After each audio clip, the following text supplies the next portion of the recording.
We're on chapter 30, text number 7.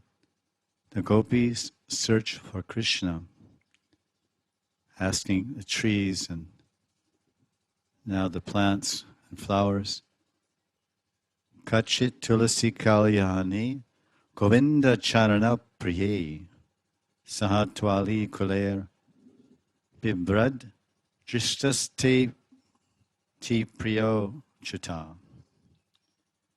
Translation: O most kind Tulsi plant, Devi, to whom the feet of Govinda are so dear, have you seen the infallible Krishna walking by this way, wearing a garland of tulsi leaves and manjaris, and encircled by swarms of bees?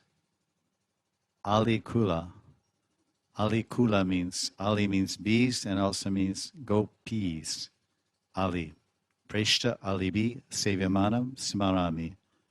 In the pranam prayer to Radha Govinda Dev, situated at the Vrindavan Mahayogapit, Dibyad Brindaranya Kalpa Jumadad Shimad Ratnagara Simhasanasto Shimad Srila Radha Govinda Devo Preshta alibi sevyamano smarami.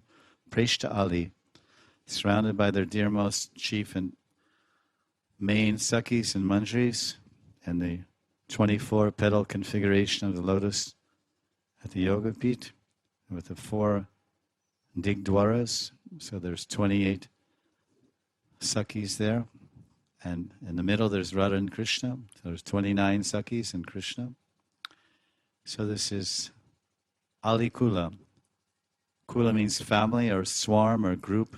Gurukul, the family of the Guru. So Ali Kula. So all the bees are buzzing around Krishna's Tulsi Manjaris on his garland. The gopis are seeing this and they're mentioning this.